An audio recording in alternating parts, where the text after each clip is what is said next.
This has been just such a rich and engaging series. I've been loving it, and I was very inspired by Mazen and KJ from Thrive Choir.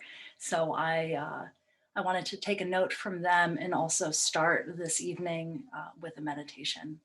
So if you'd like to find yourself in a comfortable position wherever you are, maybe you're in the kitchen cooking dinner and you just want to take a minute to just breathe along with us. Breathing in and expanding into your body, and exhale, settling down. Inhaling, giving gratitude to all the photosynthetic life that created this oxygen, and in gratitude, exhaling back out, a gift to them. Maybe your hands come onto your center, so you can give gratitude, thanks to the food that's digesting within you, gratitude to each of those life forms that are nourishing you. Name them, thank them by name. For me, this means thinking about the kale that I harvested in my garden, as well as some quinoa pasta that was made from some plants and somewhere I don't know, and by hands and people who I have never met, but I thank them and I give gratitude for this web of relations that's nourishing me. And gratitude to the millions of bacteria in our guts, on our skin, who shape not only our digestion, but our minds, our behavior. For I would not be me without them, to the point where this division between me and them no longer makes sense. We. Take another breath in to your body, your entire body, the multitudes of symbiotic relationships that are us, and exhale, surrendering to the web of relations that you are and that you are part of.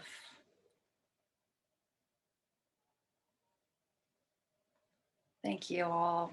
I wanted to really start there because queer resilience starts with the understanding that our bodies are not separate from the earth.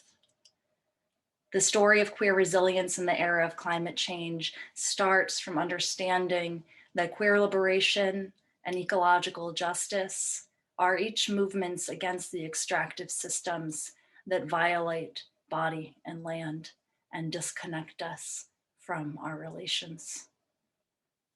I'm going to use the word queer a lot, so I'm going to start with a little preface to what it means as both a verb and noun.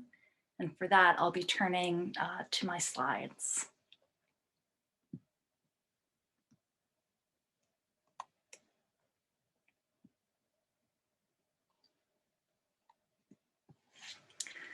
So queer, as a verb, queering is a process of questioning the normalized and thinking otherwise. I think with queer theorizing on complexity, fluidity, transformation, and resistance. Queer resilience means understanding the body as home, as one person I really love, Eli Clare, writes about. So the body as home, and how systems of globalized racial capitalism have disrupted the relations of home within the body as much as it has impacted the relations to the living world outside the body. And as another author I really love, I'm an academic, can you tell? Coley Driscoll writes, in referring to the settler colonialism that brought our particular gender binary to this continent, we were stolen from our bodies, and we were stolen from our homes. As a noun, queer is an unbounded, vast identity category for the multiplicity of sex, gender, and sexualities outside of the cis heteropatriarchal gender binary that we go about our daily lives thinking is normal.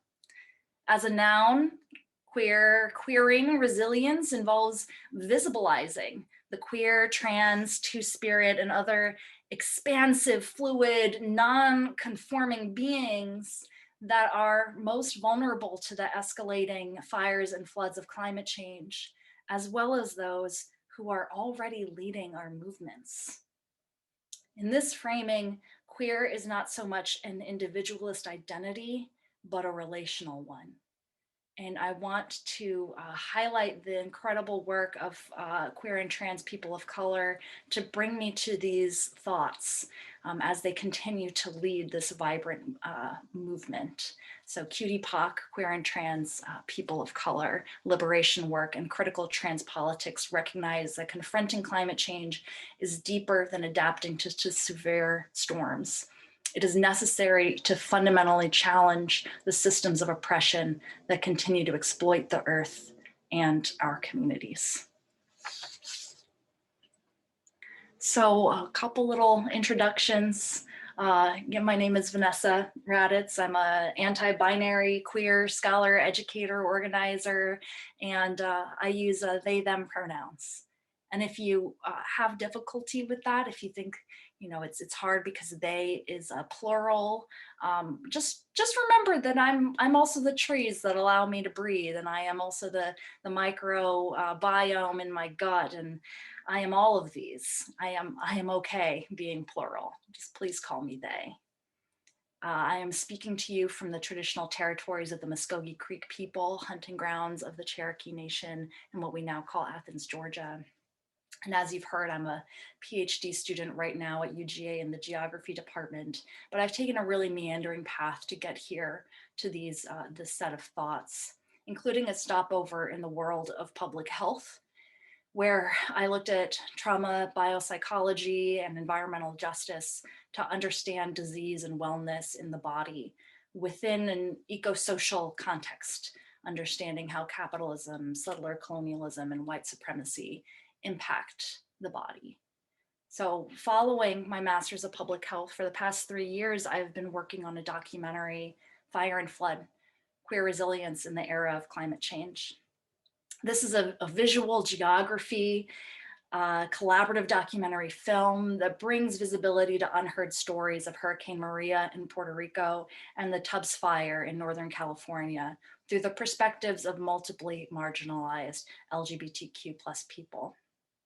And the process of making this film has reinforced for me that as people whose lives embody multiplicity and transformation, queer and trans people have necessary contributions to lend to the global struggle to protect and regenerate land, water, food, and biocultural diversity.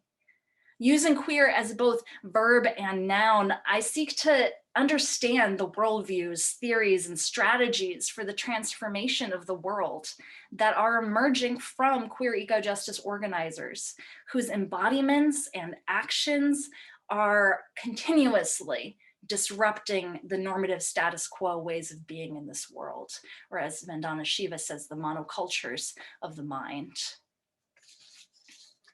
So when I first read Arundhati Roy's piece on the pandemic as portal, a year ago now, can you believe it?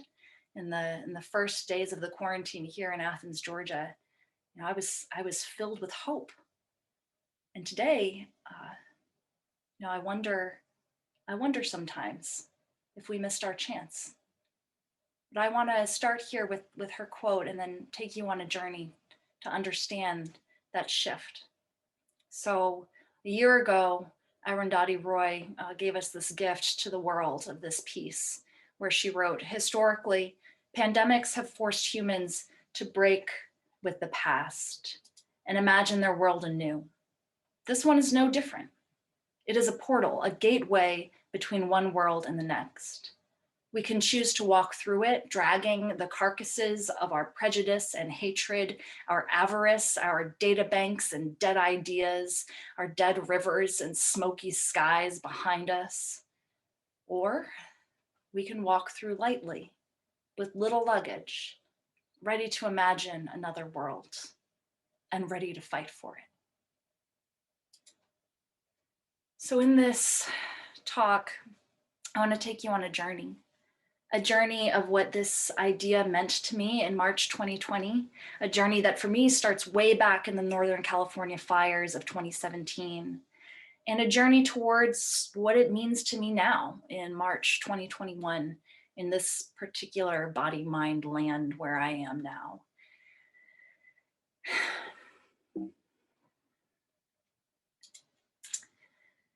So I want to start with the story of the Fire and Flood film. I still remember waking up to the smoke. In the early mornings of October 7th, 2017, those of us that were still at the Building Resilient Communities Permaculture Convergence, we awoke to the smoke of 13 fires surrounding us and the news that all major evacuation routes were closed. As twilight approached, firefighters had finally regained enough control of Route 101 to keep it open for evacuations. And so for the next 2 weeks, all I could do was respond. I volunteered with local farmers to harvest, cook, and distribute food for evacuees. I listened to LGBTQ youth as they processed the transphobia they confronted in evacuation shelters and helped them plan a welcome home holiday party for evacuated LGBTQ elders, many of whom are disconnected from blood family because of homophobia.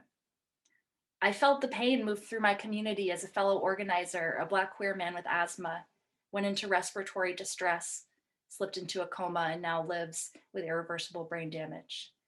I realized that even though queer and trans people are hit by the same disasters, we experience the impacts differently. And that disabled, rural, low-income, homeless, incarcerated, institutionalized queer and trans Black and Indigenous youth of color experience disaster through the kaleidoscopic intersection of all the systems and oppressions that marginalize them. And so it's in the heat of these fires that the idea for this film project began. So the Tubbs Fire in Northern California was only one of several natural disasters, unprecedented disasters that broke out across the United States in the fall of 2017, alongside Hurricane Maria, which ravaged Puerto Rico just 2 weeks prior. And so at this permaculture convergence, where I had spent the days before the fires, I had the opportunity to create a short fundraising video with 2 Boricuas who are farming in Northern California and came to the convergence to collect seeds and solar panels and money to send back to people rebuilding and recovering from Hurricane Maria on the island. The stories that they shared with me shaped my lens and my experience through the fires. In the months that followed, I conducted interviews with people with whom I'd done response work and edited them together into a short film that I quote unquote piloted at during a workshop at the LGBTQ plus task force's Creating Change conference, where attendees commented on the need for these stories to build more resilience, preparedness for our communities. Over a year and a half later, I was invited by a queer farmer in Puerto Rico to make the journey to the island in person. So I went. I bought plane tickets to Puerto Rico and California on a credit card and launched Fire and Flood as a GoFundMe. I was just committed to making it work. First-time filmmaker, never done something like this before, but knew that these stories needed to be told and these conversations needed to happen in our communities. So I spent a week in Puerto Rico, driving between a farm in the mountains and the US port town of Aguadilla and the capital, San Juan, and then flew across the vast expanse of the United Settler Territories to hold another set of interviews in Northern California. And within 6 months, I edited all 2 years of interviews together into a sneak peek rough draft of Fire and Flood, which is what you have available to watch. This sneak peek has been screened now at over a dozen libraries, and the project continues. So I want to turn now to highlight a couple very quick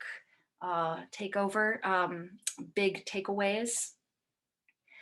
So there are a number of different ways in which queer and trans people are disproportionately impacted during times of disaster. So I want to very quickly, without dwelling on it too much, introduce you to some of the major overarching categories of vulnerability to then get us towards where we can talk about resilience.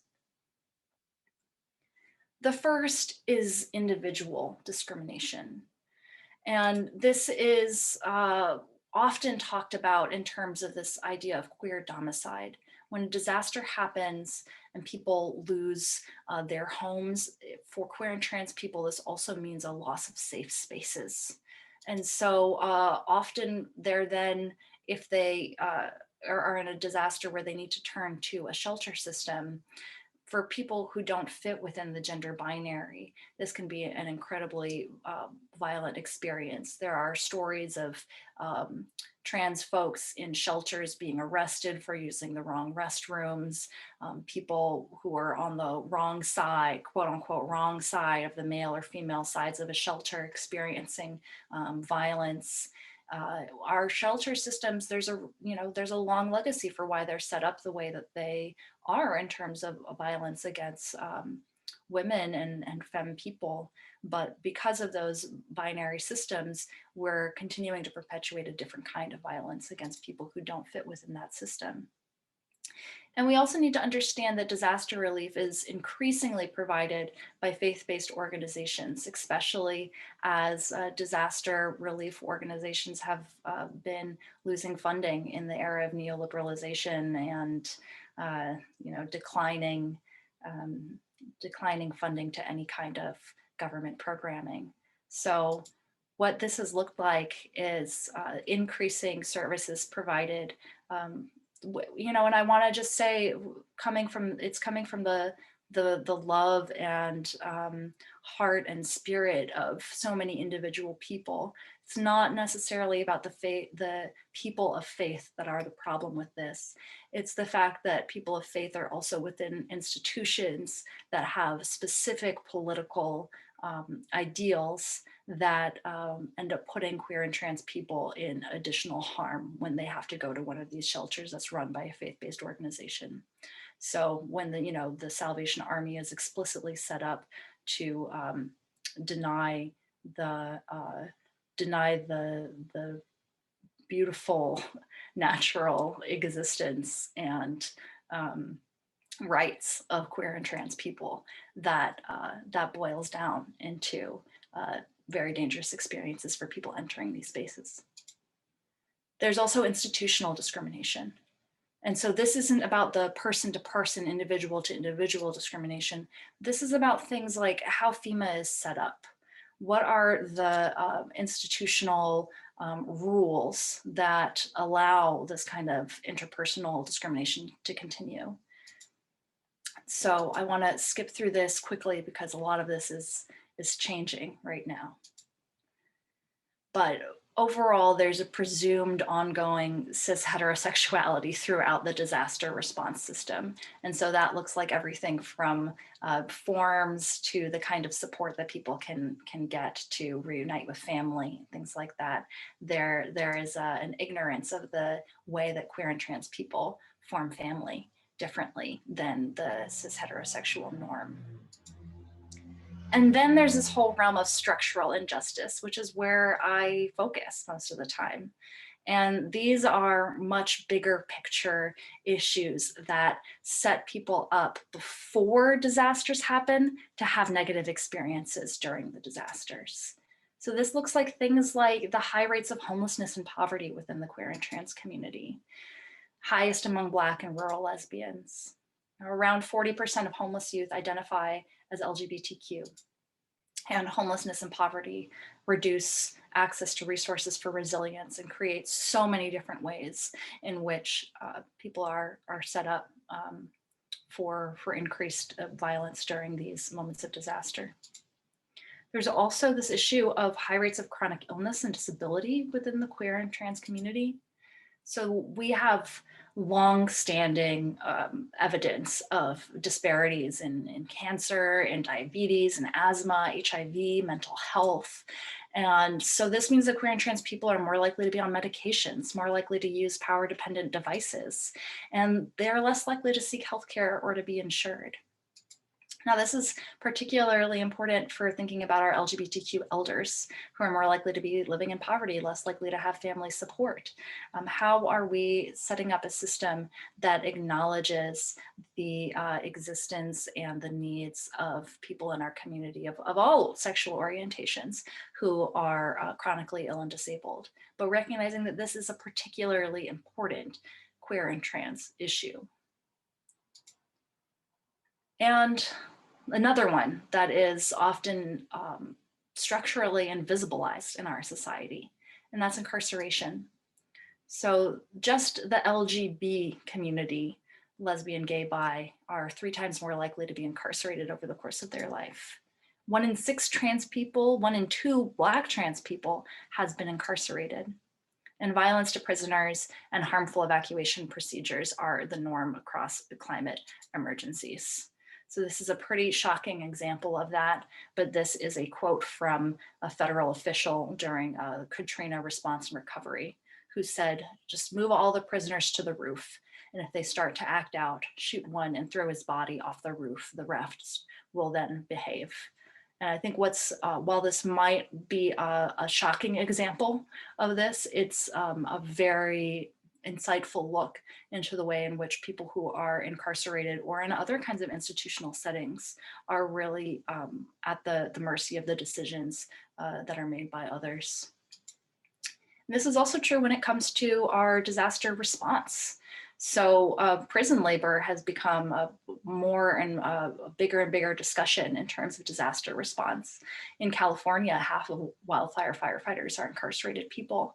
And this became a very, we had a very morbid look at this during the fires last fall in terms of how much we depend on incarcerated labor and how much care we provide for these people, because California was not able to have the same level of incarcerated firefighters during the fires last fall because the COVID-19 crisis has been spreading like wildfire within the prisons themselves.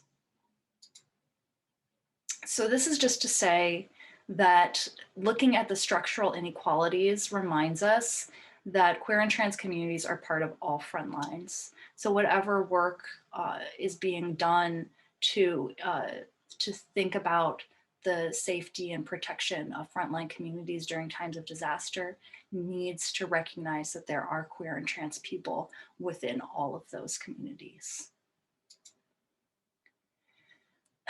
And of course, Arundhati Roy has some lessons for us in this as well, which is that these statistics and really depressing presence that I've shared with you are not natural, are not the norm. And as she reminds us, while the tragedy is immediate, real, epic, and unfolding before our eyes, it isn't new. It is the wreckage of a train that has been careening down the track for years. So when it comes to queer and trans communities, part of that looks like the thousands of years where the Christian church has called LGBTQ people unnatural and crimes against nature. That's right, the crime against nature isn't turning land into property, or the genocide of indigenous people, or extracting oil, or dumping toxins, or enslaving humans to do this labor of extraction and ecocide, all of which are actually driving climate change. No, the crime against nature is homosexuality. And this is not just of the past. These scripts continue to hold immense cultural power in our society, whether or not we are conscious of it, such as Ann Coulter saying in the wake of Hurricane Harvey that I don't believe Hurricane Harvey is God's punishment for Houston electing a lesbian mayor, but that is more credible than climate change. So There are many reasons that invisibility is heightened during a disaster, as many queer and trans people do what they can to mask or hide their identities because of legitimate fear of discrimination. And those that don't, those that can't hide for any number of reasons, for the color of their skin, for physical disabilities, for the queer and trans identity and presence and embodiment that allows them to wake up and move through the world every day, for all of the various reasons that people do not fit the cis heterosexual white supremacist settler norm. They become targets for violence during moments of crisis. So thinking about how these shocks reveal long histories, I want to share with you a framework that was taught to me from movement generation of shocks, slides, and shifts. And this helps us understand how shocks are these moments that are, dominating the 24-hour news cycle. It's all anyone can think about in one particular moment in time, but they're really shaped by the long-term slides, as represented here by a moment of disaster like a hurricane versus the long-term erosion of coastal ecosystems that have historically provided a buffer for inland communities. But then there's also this idea of shifts, which is that we're creating ecological changes for which there is no return. And for those, we need to create whole new ways of being in a whole new world that is emerging around us. So to highlight how these shocks and slides have worked through COVID-19, I want to share with you an extended quote from one of my interviews last summer.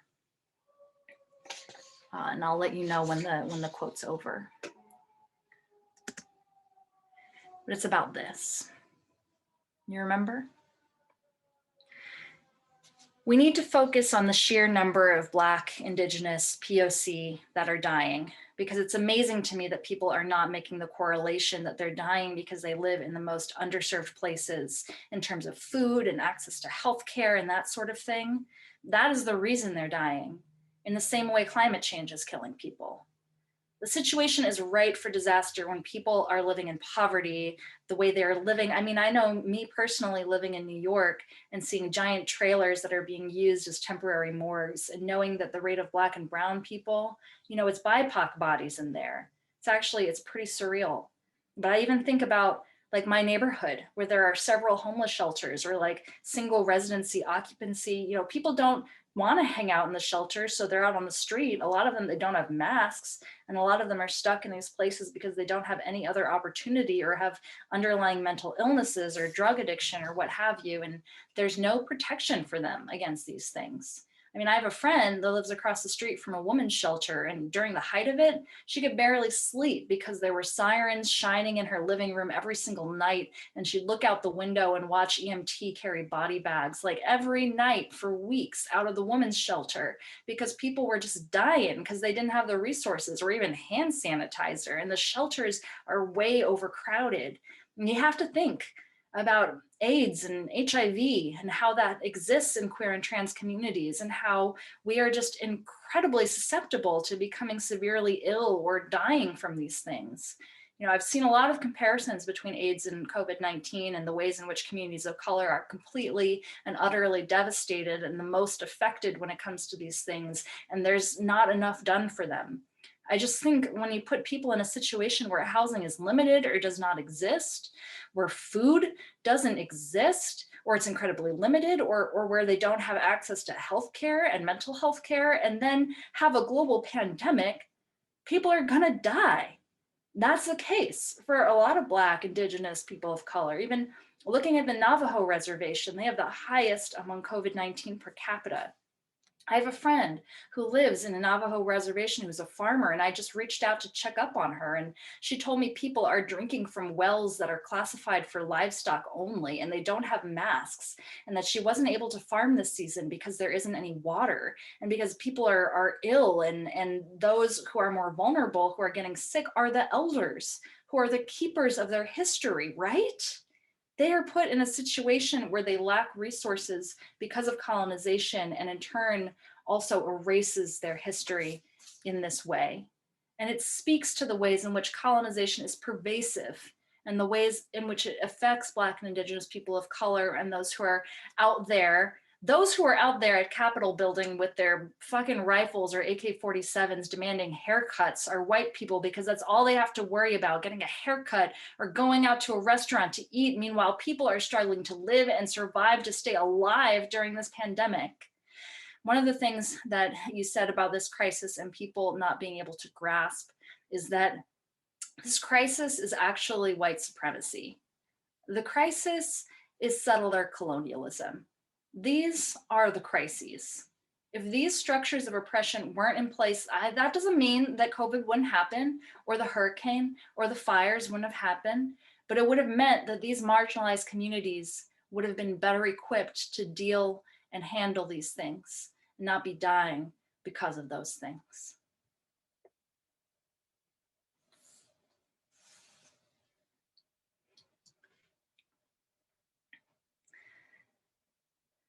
So where are we now? The push to go back to normal is overwhelming and seems to be winning. And I keep thinking about Arundhati Roy's quote. You know, historically, pandemics have forced humans to break with the past and imagine the world anew. It is a portal, a gateway between one world and the next. We can choose to walk through it, dragging the carcasses of our prejudice and hatred, our avarice, our data banks and dead ideas, our dead rivers and smoky skies, or we can walk through lightly and with little luggage, ready to imagine another world and ready to fight for it. I can't help but look back on Arundhati Roy's words and fret. Did we miss our chance? Remember, I'm here in Georgia. Our state has been pretending it's back to normal since last June. I teach an in-person class and I don't have access to the vaccine. We're 50th in the country. And while Georgians played a pivotal role in Democratic victory for the presidency and the Senate, we still can't get frontline workers $15 an hour for the work that has been deemed essential. Yeah, 2020 had many wins. Particularly, I'm thinking of Black Liberation Summer. Our small town of Athens, Georgia, finally removed the Confederate statue at the heart of downtown, but the backlash is already here. We now have to battle a Georgia State House bill that would prohibit local jurisdictions from reducing police budgets. What better example of the dragged carcasses of our prejudice and hatred here in the belly of the Confederacy? So what's my silver lining of optimism from queer wisdom? I mean, I'm not an optimist by nature. I'm an optimist by political discipline, because I think it's important. Who is served by my pessimism? And is that the side of history I want to be on? So when I lean into the optimism, what I remember is that the pandemic is not the only portal. We should think of this as a dress rehearsal. Research on climate change has long pointed to a rise of emerging infectious diseases as part of our climate catastrophe. And what COVID shows us is that as these diseases rise, our global economy has created the conditions for rapid viral spread around the world.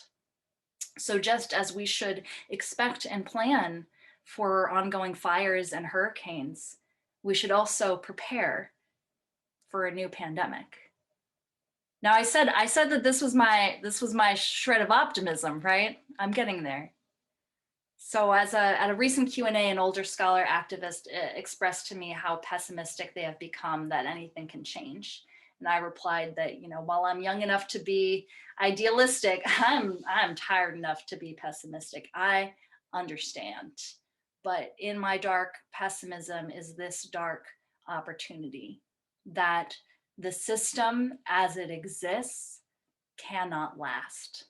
Not just that it will collapse, but that collapse is all around us if we look at it. The question is, what kind of society can we build by catching and repurposing the collapse of these empires? Like folks in Puerto Rico whose homes were destroyed, but who found a piece of scrap metal and found the bricks from their homes and rebuilt. So there's a multiplicity of portals here. In the Fire and Flood film, the representations of resilience are as diverse as the collaborators themselves. The film highlights a vibrant collage of projects. Trans folks created spaces of safety and joy for each other in the shelters. Fondo de Residencia rebuilt farmers' homes in rural Puerto Rico, provided Reiki and acupuncture to the farmers, and fed brigade volunteers organic, locally grown meals throughout their service trips. The Healing Clinic Collective and Ancestral Apothecary created free, bilingual, and accessible traditional healing clinics for the Latinx community of Sonoma County. Queer Kitchen Brigade organized New York Puerto Ricans to can local produce to send to communities on the island. After the Kincaid fire, the Disability Justice Culture Club's Power to Live campaign used solar-powered batteries to charge respirators, mobility aids, and refrigerate medications while protesting the privatized energy utility, PG&E. And as the COVID-19 pandemic erupted, a queer and trans, Black and Indigenous people of color media collective in Puerto Rico continued organizing mutual aid for communities displaced by the earthquakes. These are wildly different examples among many other projects, and they highlight the diversity of approaches to disaster recovery that build new embodied knowledges of queer ecological futures.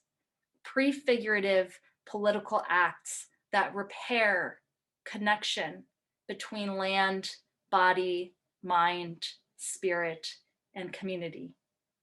And this is the last thing I'll say before Q&A is much of this prefigurative work exerts power at an ideological rather than a material level, yes, but the interventions of queer resilience occur within every sphere of the economy, and they reawaken us to an imagination and practice of regenerative relationships. So there's not just one portal, and these portals are not all linear. And so learning to see that in rebuilding, there is opportunity.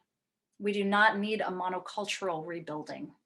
May a million portals open, and may we have the creativity to explore them all and the humility to see what they each reveal.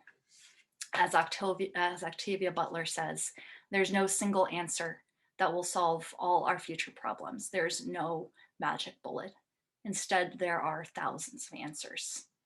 You can be one if you choose to be. Thank you so much for having me here, and I'm very excited to engage with y'all in this Q&A. I'm so grateful that you were able to join us this evening, and really grateful for all the thought that you put into your work and to the lecture tonight. Everyone who's watching, I'd just like to welcome you to use that Q&A feature at the bottom of your screen if you have a question for Vanessa. And Vanessa, I'd like to start as the questions are coming in Fire and Flood, you have a section or a chapter on biodiversity, and I'm wondering if you could expand on the importance of biodiversity for the climate movement. Yes. Oh, thank you. And that's perfect, because that's exactly where I kind of left off. As you know, there's not just one portal. There's multiple right now, and they're cascading. And this reminds me of a really important principle of ecology, which is, diversity is our best defense. Systems are more resilient when they're diverse. So I want to tell you a couple little things about queer ecologies. Did you know that a perfect flower is one that has both pollen receiving and pollen producing parts. And that they're all around us, including the avocado, which opens and closes different parts of the flower. Or clownfish, how clownfish can completely change their bodies all the way down to their gametes. They completely change them across, so not, across not just genders but sex. And or giraffe. 94% of all observed sexual activity amongst giraffe are male-male mountain behavior. So this is just to say, you know, homosexual behavior exists. Queer and trans embodiments exist throughout the natural world. And this is not just to say, you know, like, oh, we're natural because, you know, we deserve to exist because there's some kind of mirror of our identity in the natural world. It's not that. It's really, it's saying that there's clownfish are not exceptional. What's exceptional is the imposition of one gender system, a gender binary that emerged in medieval Europe, and imposing that over all humans everywhere in the world. That's what's exceptional. It's an ideology that's exceedingly harmful to all life on Earth. And so that's the point of embracing how queer and trans people, in resisting that gender binary system, are embodying the kind of multiplicity, diversity, and transformations that we all need to undertake as a society. Yeah, thank you so much. There are a number of questions coming in around this theme, and so I'll just ask the first one. As a cis heterosexual white woman, what actions can be taken to fully support queer resilience in a meaningful way? Whew. Yeah, it's a big question. I'd say there's a lot of ways to start with reading and educating yourself, and getting involved in political movement. Wherever you are, whatever you are already doing, there are ways to support and expand the leadership of queer and trans people of color and other multiply marginalized queer and trans people with disabilities. And we're all over the place. I'm sure, you know, if you're in a community garden or some other natural place, just teaching and thinking about queer ecologies is one way to open up these conversations. But then, yeah, there are a million ways to help, just like there are a million portals moving forward.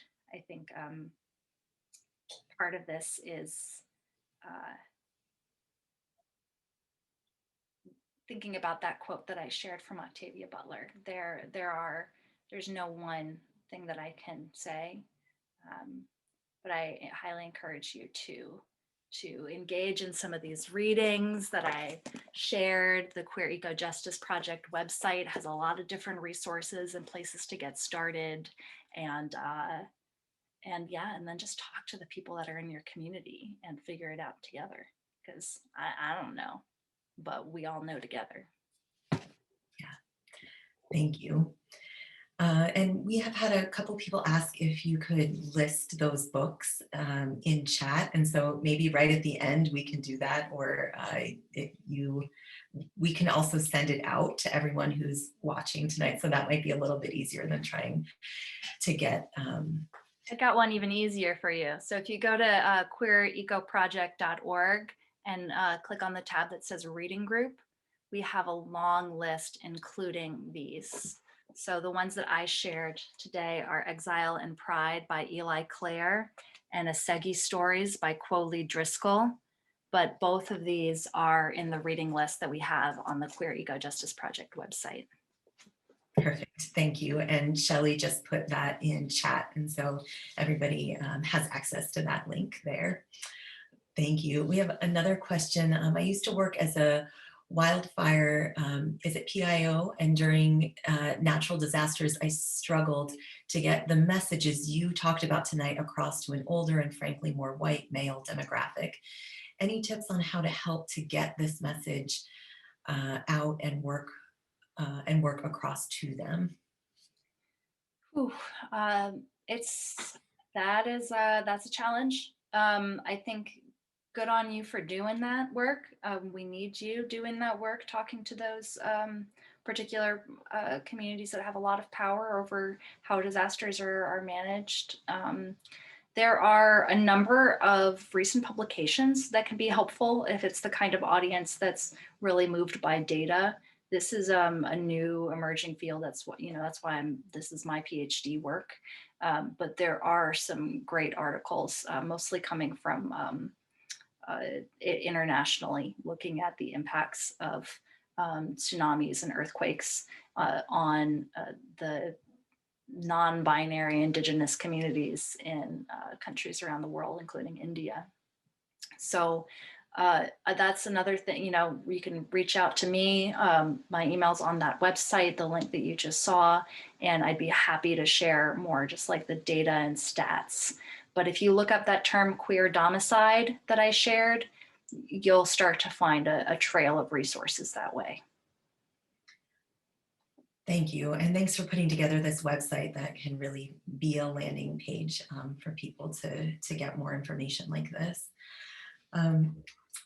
Vanessa, I know when we first corresponded about this film, I can't remember, 6 months ago or something like that, you had this vision of being able to do a big revision of it before it came out. And, then pandemic life happens and all the other just pressures. So I'd love to hear what's next for the film and how you're envisioning moving forward, and how we can follow along on your journey with this work. Yes. Yes. So great segue. I planned to finish this film last year. I created that draft in 2019 and was raising money and writing grants to finish it. And I planned to finish it last year, and then COVID-19. And so instead of traveling back to Puerto Rico and California, what I did is, from my own home, I engaged in a number of Zoom interviews with the people in the film about their experiences through pandemic, the aftermaths of the earthquakes, protests against police violence, the elections, another round of fires in California. So all told, I have 43 hours of new footage from 2020 on top of the things that I already wanted to do to finish the film last year. And so this is now, it's going to take on a major part of my dissertation moving forward. And it's a project that won't let me stop, but needs to. So I just want to say that if you feel moved by this conversation, you want to see media like this exist. Like I said, it's already been screened as a draft at over a dozen different libraries and universities, because there's no media about this right now. So if you feel moved to help this project finish, then the website also has a donation link.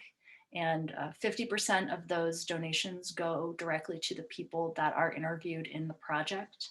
And that's very important, because as I just listed all those different kinds of disasters that have happened even in just this past year, that funding has gone to help them with their mutual aid and other kinds of community survival work.